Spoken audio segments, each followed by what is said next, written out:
नमस्कार, मैं हूं रूपाली और आप सभी का स्वागत है शहरी समाचार में। चलिए बात करते हैं आपके अपने शहर की मुख्य खबरों के बारे में। एनएसयूआई जिलाध्यक्ष को 1 दिन का पुलिस रिमांड। ओम प्रकाश नागा बोले, जब तक सीकर संभाग बहाल नहीं होगा संघर्ष जारी रहेगा। मुख्यमंत्री भजनलाल शर्मा के काफिले को काले झंडे दिखाने के मामले में एनएसयूआई जिलाध्यक्ष ओम प्रकाश नागा को अदालत ने 1 दिन के पुलिस रिमांड पर भेज दिया है। उद्योग नगर पुलिस ने उन्हें मुख्य वरिष्ठ सिविल न्यायाधीश एवं मुख्य न्यायिक मजिस्ट्रेट की अदालत में पेश किया। दरअसल 19 अप्रैल को मुख्यमंत्री भजनलाल शर्मा के सीकर दौरे के दौरान जयपुर रोड पर ओम प्रकाश नागा ने काफिले के सामने आकर काले झंडे दिखाए थे। इस घटना के बाद उन्होंने 23 अप्रैल को उद्योग नगर थाना पहुंचकर आत्मसमर्पण कर दिया। कोर्ट में पेशी के बाद बाहर निकलते हुए नागा ने मीडिया से कहा, भाजपा सरकार अंग्रेजों की तरह तानाशाही कर रही है।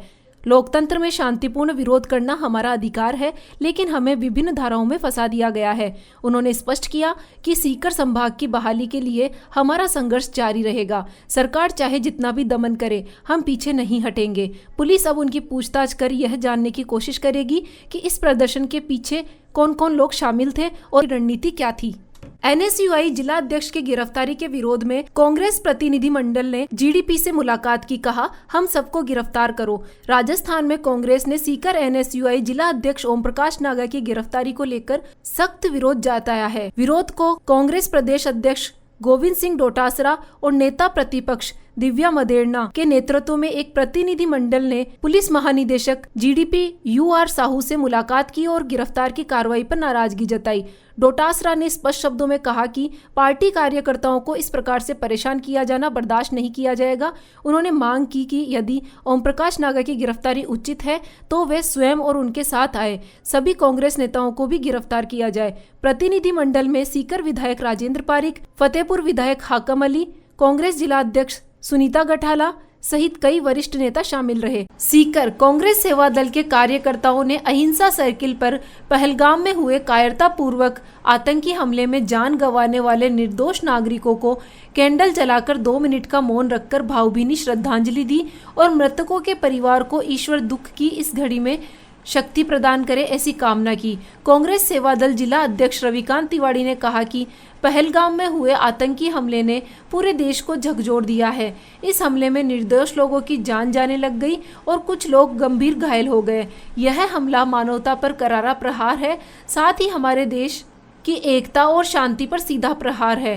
कांग्रेस जिला अध्यक्ष सुनीता गठाला ने कहा कि इस कायरतापूर्ण हमले की घोर निंदा करते हैं और आतंकवादियों पर कड़ी कार्रवाई की सरकार से मांग करते हैं। इस दौरान कांग्रेस जिला अध्यक्ष सुनीता गठाला, प्रदेश सचिव रामनिवास बिडोली, सेवादल जिला अध्यक्ष रविकांत तिवारी, आनंद सिंह चौहान, जुबेर नारू, महेंद्र जाखड़, महेंद्र सैनी, हरीश मिश्रा, मुकुंद तिवारी, गंगाधर दानोरिया, रफीक मुगल, काशी पाउका, तोकीर खत्री, विकास शर्मा, अजय नायक, अमर सिंह पवार, धर्मेंद्र गठाला, अब्दुल रहीस, ओम प्रकाश पवार, कपिल हाडा, सत्येंद्र भास्कर, प्रदीप पारूमवाल, जावेद खान, जितेंद्र सोनी, आशिफ पीर, शकील सरवा, शब्बीर फौजी, इद्रिस चौहान, इमरान भाटी, सुरेंद्र बहेड़, योगेश दीक्षित, इरशाद खत्री, वाजिद अली, फारूक टार्जन, सुरेश चौहान सहित सेवादल कार्यकर्ता उपस्थित रहे।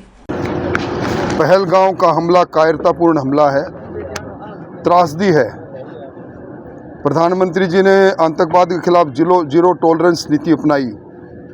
कश्मीर में फिर एक बार चहल पहल प्रारंभ हुई, टूरिस्ट आना प्रारंभ हुए, परंतु आतंकवादियों ने जिस प्रकार का कायराना हरकत की है उसका भुगतान भी उनको करना पड़ेगा।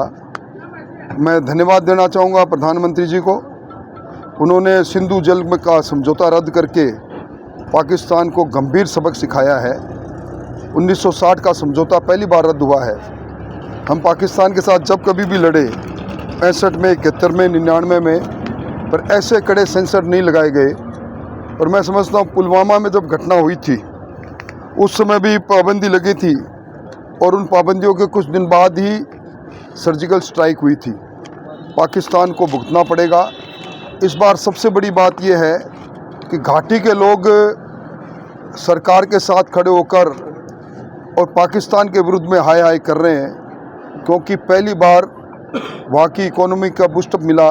10,000 करोड़ से ज़्यादा की अर्थव्यवस्था का बढ़ावा सिर्फ टूरिस्ट से मिला और मैं समझता हूँ कि मानवता के विरुद्ध इस प्रकार का कुकृत्य करने वालों को कड़ी से कड़ी सज़ा मिलनी भी चाहिए और मिलेगी भी।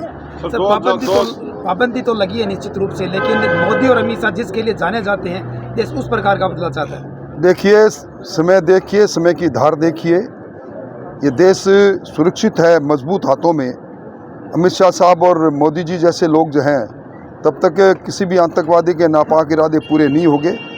पहले बार बार बम विस्फोट हुआ करते थे, अब ये सिलसिला रुका है। ये पहली घटना है और इस घटना का अंजाम भी थोड़े दिनों बाद सामने आएगा। सुरक्षा व्यवस्था में विपक्ष से सवाल उठ रहा है, सुरक्षा व्यवस्था में कहने का चूक हुई, 2000 वहाँ पर पर्यटक थे, वहाँ पर सुरक्षा व्यवस्था में की चूक बता रही है विपक्ष। मैं विपक्ष को इस समय देश की अस्मिता पर हमला होता है तब इस नज़रिए से नहीं देखना चाहिए। मैं समझता हूँ अपने कर्तव्य को पूरा नहीं करके और हर चश्मे से आलोचना फिर आलोचना, ये घटनाएं, आज इतना बड़ा देश है, कहीं से निकलकर कुछ ऐसी घटनाएं कर जाए, पर घटना करने के बाद उनको अंजाम तक नहीं मिले, उनको सज़ा नहीं मिले, तब बात करनी चाहिए। आज तो उनको सरकार के साथ मजबूती से साथ देना चाहिए और ये कहना चाहिए आतंकवादियों के विरुद्ध हम खड़े हैं। वरुथनी एकादशी पर छोटी पहल, परिंदों के लिए परिंदे लगाए। सीकर में चंदपुरा रोड स्थित वन विभाग में गुरुवार को पक्षियों के लिए परिंदे लगाए गए। विश्व हिंदू परिषद की सीकर जिला उपाध्यक्ष गौ सेविका ज्योति तनवानी ने बताया कि गौ सेवा के साथ पक्षियों के लिए परिंदे लगाने की सेवा भी की जा रही है। बताया कि गर्मी में बढ़ते तापमान में बेजुबान पक्षी प्यास के तड़प रहे हैं। ऐसे में लोगों को अपने घरों, बालकनियों, छतों और पार्कों में परिंदे लगाने चाहिए ताकि पक्षियों को पानी मिल सके। यह न केवल एक नेक कार्य है बल्कि पर्यावरण संतुलन बनाए रखने के लिए भी मदद करता है। समाज को इस ओर जागरूक करने के लिए स्कूल, समाज सेवी संस्थाएं और स्थानीय निकायों को मिलकर अभियान चलाना चाहिए। एक परिंदा लगाना छोटा काम हो सकता है, लेकिन इससे हजारों परिंदों की जान बच सकती है। इससे हम सब मिलकर परिंदे लगाएं। इस सेवा कार्य में बोलता बालाजी के महंत सुनील तिवारी, महाराज गौ सेवक सेवा दल के पशुधन सहायक राहुल मीणा, विष्णु स्वामी, सुभाष यादव, मोनिका शर्मा, अर्चना पारिक, सुमित्रा शर्मा, सरिता पेशवानी, गंगा कंवर, यशस्वी कंवर सहित अन्य लोग उपस्थित रहे। श्री राम, जय गौ माता, जय गोपाल। तेज धूप को देखकर आज हमने पक्षियों के लिए परिंदे लगाए। वन विभाग, गवर्नमेंट नर्सरी में सभी ने मिलकर आज पक्षियों के पानी के लिए परिंदे लगाए हैं। जैसा कि आप सभी लोगों से मैं कहना चाहूँगी कि अपनी बालकनी और खिड़की, पार्कों में परिंदे लगाएं ताकि उनको पानी की सुविधा मिल सके और हमारा पर्यावरण संतुलन भी बनाने में हमारी ये मदद करता है। और अभियान जागरूक करने के लिए सभी स्कूल, कॉलेजों और अन्य स्थानों पर भी आप इनकी व्यवस्था करें, जिससे पक्षियों के लिए पानी की व्यवस्था हो, उनकी प्यास बुझ सके और उनको पानी मिल सके। आप सभी से मैं निवेदन यही करना चाहूँगी कि जितना भी हो सके, जहाँ भी हो, आप पक्षियों की परिंदे लगाएं और उनको पानी दें। जय गौ माता, जय गोपाल। आज सीकर शहर में लॉयंस क्लब सीकर प्राइड द्वारा भीषण गर्मी में आमजन की प्यास बुझाने के लिए एक सराहनीय पहल करते हुए आज 3 नए जल मंदिरों की स्थापना की गई। क्लब अध्यक्ष लोयन मोहनीश चूग ने बताया कि आज पहला जल मंदिर सुख समृद्धि अपार्टमेंट के नीचे बाइस्कोप मॉल के सामने वाली गली में, जिसके प्रोजेक्ट चेयरपर्सन लोयन पतीश पंजाबी जी रहे। दूसरा जल मंदिर की स्थापना बाहर सर्किल के पास गोयल सेल्स एजेंसी के निकट लगाया गया, जिसके प्रोजेक्ट चेयरपर्सन लोयन कैलाश बिदावतका जी रहे, तथा तीसरा जल मंदिर की स्थापना अग्रवाल फैक्ट्री के सामने जयपुर बीकानेर बाईपास रोड पर किया गया। इस जल मंदिर के project chairperson lion Babita Agarwal ji रहे। इस अवसर पर लोयन मनोज अग्रवाल ने बताया कि उनका लक्ष्य इस गर्मी में कुल 15 से 20 जल मंदिरों की स्थापना करने का है, जिसमें अब तक 5 जल मंदिर लगाए जा चुके हैं। शेष जल मंदिरों की स्थापना भी जल्द ही की जाएगी, जिसमें शहरवासियों को गर्मी में शीतल जल की उपलब्धता सुनिश्चित हो सके।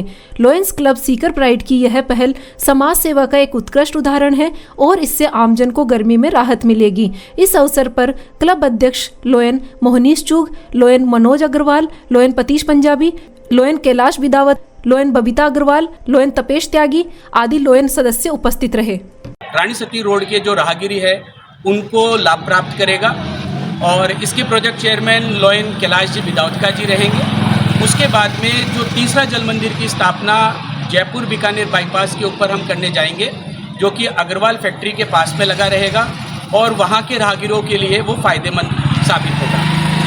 लॉयंस क्लब सीकर प्राइड इस गर्मियों के अंदर 15 से 20 जल मंदिर स्थापित करने का एक लक्ष्य रखा था, जिसके अंदर 2 जल मंदिर हमने पहले स्थापित कर चुके हैं। आज हम 3 जल मंदिर और स्थापित करके 5 जल मंदिर हम टोटल स्थापित कर चुके हैं और निकट भविष्य में हम हमारे लक्ष्य की प्राप्ति जरूर करेंगे।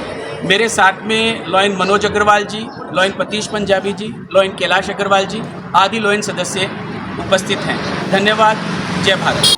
आज के लिए बस इतना ही। अब आपसे मुलाकात होगी कल शाम। तब तक स्वस्थ रहिए, खुश रहिए। नमस्कार।